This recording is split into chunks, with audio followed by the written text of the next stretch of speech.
Hola a todos. Para terminar esta serie sobre el coche eléctrico, en este último capítulo vamos a hacer las preguntas incómodas. Bienvenidos a Charla Motor.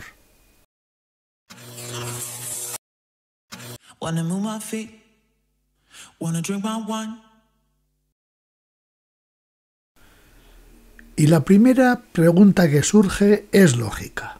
¿Qué pasa con los impuestos?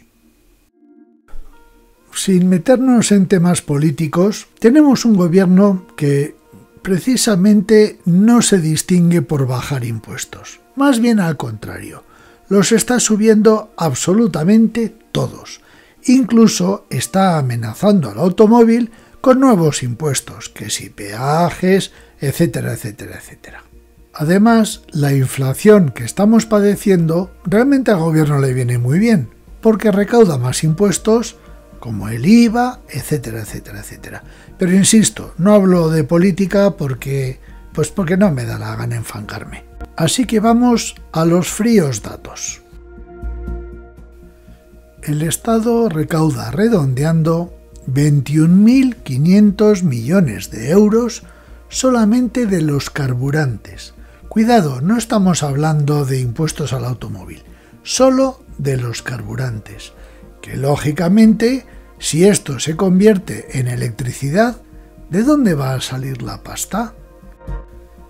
Por otra parte, hay otra cosa que me llama muchísimo la atención. El gobierno está demonizando al diésel, como sabéis, y como vimos, el diésel emite menos CO2 que la gasolina, y aquí vemos que también el monóxido de carbono es inferior en el diésel. Y si nos fijamos en la Euro 6, que es la norma que tenemos ahora, prácticamente los óxidos nitrosos se igualan entre diésel y gasolina. Es decir, que podemos decir casi que el diésel es más limpio. Pero, curiosamente, la gasolina paga un 52% de impuestos, mientras que el gasoil paga un 48% de impuestos. Pero no seamos malvados, ¿verdad? No, ¿qué va? Por otra parte, las comunidades autónomas han recaudado, en lo que vamos de año, en los 9 primeros meses, 390 millones de euros del impuesto de emisiones. Claro, si los coches son cero emisiones, esto se acaba. Y como las comunidades autónomas no cobren, ya sabéis a alguien al que le van a leer la cartilla. Pero el roto fiscal no acaba aquí. Vámonos ahora a las grandes ciudades. Cojamos por ejemplo Madrid. El aparcamiento de los coches cero emisiones es gratuito. Y además los coches cero emisiones tienen muchas ventajas fiscales en el impuesto de circulación de los ayuntamientos. Así que el roto vuelve a ser grande. ¿Quién va a pagar todo esto? Pero ahora viene una pregunta todavía más peliaguda, que es ¿qué pasa con la electricidad? Vamos a asumir que vivimos en el mundo de pin y pon y que tenemos 4 problemas resueltos. El primer problema es que hay electricidad.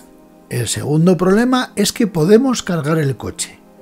El tercer problema es que podemos cargar el coche en la calle. Y el cuarto problema es que la electricidad tiene un precio razonable. Ya volveremos sobre estos 4 puntos, pero vamos a asumir que esto está resuelto. Y la pregunta ahora es, ¿cómo va a recaudar el Estado el dinero correspondiente a los impuestos de automoción?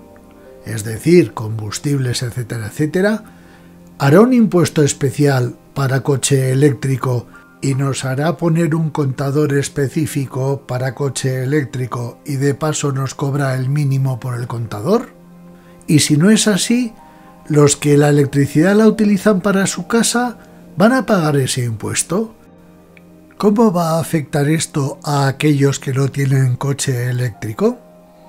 ¿Qué ocurre con las horas valle y pico? Porque variarán y veremos que a lo mejor las horas pico son por la noche.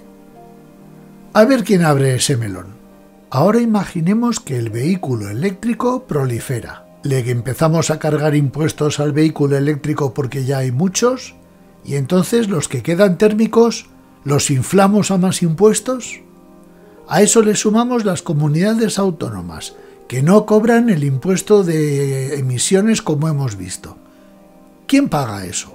Tendremos un tramo autonómico, otro municipal, un cacao. De verdad que es un auténtico follón y nadie está hablando de esto. Pero ahora volvamos del mundo de pin y pon y volvamos a la Tierra, concretamente a España. Vamos a ver esos 4 puntos del mundo de pin y pon, ¿cómo los resolvemos?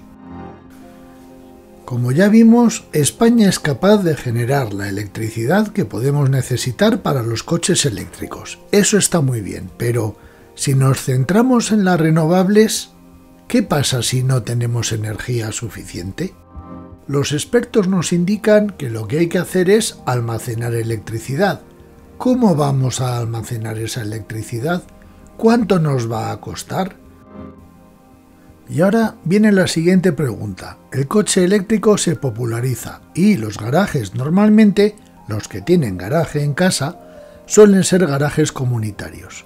¿Cómo vamos a alimentar esos garajes? ¿Habrá que rehacer toda la estructura eléctrica? ¿Habrá que cambiar el cableado en las urbanizaciones o en los bloques de viviendas? ¿Habrá que cambiar el cableado que hace que llegue la electricidad a las casas? ¿Quién paga todo eso? Porque claro, aquellos que no tienen coche eléctrico lo van a pagar también. Y ahora vamos a otra cuestión. Imaginemos que decidimos poner carga en la calle, aquellos coches que aparcan en la calle. ¿Qué hacemos? ¿Plazas especiales para eléctricos? ¿O llenamos toda la calle de postes de carga? ¿Quién paga eso? Porque claro, lo harán los ayuntamientos y si lo hacen las compañías eléctricas, ¿a cuánto van a cobrar la carga? En este momento, realmente, e insisto que a mí me encanta el coche eléctrico, no hay infraestructura, pero el problema no es que haya infraestructura, es que no se sabe cómo se va a hacer esa infraestructura. Todos son promesas. En este momento, la transición del vehículo térmico al ecológico, llamémosle eléctrico, hidrógeno, etcétera, etcétera, es todo un catálogo de buenas intenciones. Porque bien, un coche eléctrico yo entiendo para un coche urbano de alguien que lo pueda cargar en su casa. Pero viajar, aparcarlo en la calle, es inviable todavía. Y la pregunta es, ¿va a merecer la pena ese coste? ¿Esta transición al vehículo eléctrico realmente va a merecer la pena? Porque estamos viendo que varios fabricantes se han rajado con el hidrógeno. En realidad lo que está funcionando, y ya veis cómo, es el eléctrico. Al final los gobiernos no tendrán que aplicar un poco el sentido común y seguir permitiendo los motores tradicionales simplemente porque no hay capacidad para que la gente pueda tener un coche eléctrico y sobre todo que la gente pueda desplazarse libremente. Y ahora cambiamos de tema. Las gasolineras. A algunas gasolineras, las que tienen un cierto volumen de venta, le está obligando el gobierno a poner terminales de carga eléctrica. Vamos, puntos de carga eléctrica. ¿Cuál es el precio de la electricidad ahí? ¿El gasolinero va a tener capacidad de decidir a qué precio vende la electricidad? ¿O va a ser un precio regulado? ¿Y regulado por quién? ¿Y regulado por qué? ¿O va a ser libre? Con lo cual, el gasolinero, como vea que no tiene concurrencia el punto, lo va a poner a un precio disparatado, porque tiene que amortizar la inversión. ¿Eso quién lo controla? Y para terminar, una reflexión. ¿Qué va a pasar con las motos? Porque las motos eléctricas, como todos sabemos, tienen una autonomía muy reducida. ¿Qué va a pasar con todas estas motos viajeras y todas las personas que se mueven en moto por el mundo? ¿Las abandonamos? Precisamente la moto, que es un vehículo que facilita el movimiento en las ciudades, ¿vamos a prohibirlas? ¿Las vamos a hacer todas eléctricas? Es, insisto, esto de la transición y la eliminación de los motores térmicos, que tarde o temprano va a ocurrir, eso lo sabemos todos, creo que se está haciendo de una forma precipitada y sin pensar en las consecuencias, porque es un cambio radical. Y los cambios radicales nunca son buenos. Los cambios que funcionan son los que se hacen despacito y poco a poco. Además, recordad que el transporte de personas no significa ni el 20% de las emisiones totales del mundo y están afectando a toda la población estos cambios. Es decir, estamos haciendo una transición cuando el otro 80% de las emisiones parece que no existieran. Aquí todo es al ciudadano, porque en el fondo, bajo el punto de vista de Charlamotor, esto es simplemente un truco para recaudar, nada más. Porque si realmente al gobierno le interesara la ecología, facilitaría que los coches contaminaran menos. Pero lo facilitaría de verdad. Por ejemplo, haciendo una electricidad libre de impuestos. Ah, pero eso no. Y por otra parte, están permitiendo que se vayan de vareta un montón de países que contaminan lo que les da la gana y nosotros a pagar. ¿Por qué no hacemos una cosa? Voy a proponer una idea. ¿Por qué no ponemos un impuesto de contaminación a los productos provenientes de los países que más contaminan? Y con ese impuesto que se recaude desarrollamos una red de carreteras y de carga eléctrica ejemplar en el mundo. ¿Os imagináis? Ya veréis. Es decir, que yo me compro algo chino, 20% de impuesto contaminante. ¿Por qué? Porque usted es un país que contamina. Y nosotros, como somos ecológicos y muy guays, le cargamos un impuesto y ya está. Pero eso no se hace. Otra cosa, aquí tenéis el concepto 120 de Fiat, con baterías modulares. Si los gobiernos de verdad quisieran arreglar esto, obligarían a que las baterías fueran estándar en todos los coches y se pudieran cambiar de una forma rápida. De forma que tú llegas a unas electrolineras, coges tus baterías y sigues viaje. Pero eso tampoco, porque además eso simplificaría de una forma enorme todo el tendido eléctrico que haría falta.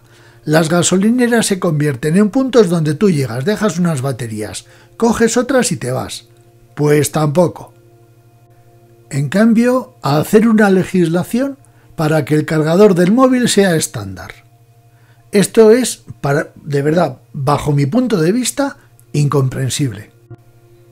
En resumen, estamos ante el reto del cambio de movilidad. Un cambio que es como cuando se pasó del caballo al automóvil. Y yo, honestamente, creo que hay muchas preguntas que nadie quiere contestar, simplemente porque se ha hecho un brindis al sol. Y la realidad es tozuda. No echemos la culpa al coche eléctrico, porque el coche eléctrico no tiene la culpa. La culpa la tiene la infraestructura que tiene cada país.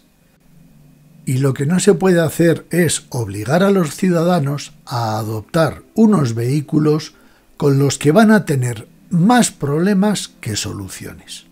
Ese no es el camino. Muchísimas gracias como siempre y hasta la próxima. Suscríbete a Charlamotor, un canal donde vas a encontrar opiniones independientes y sinceras, y siempre pensando en el día a día.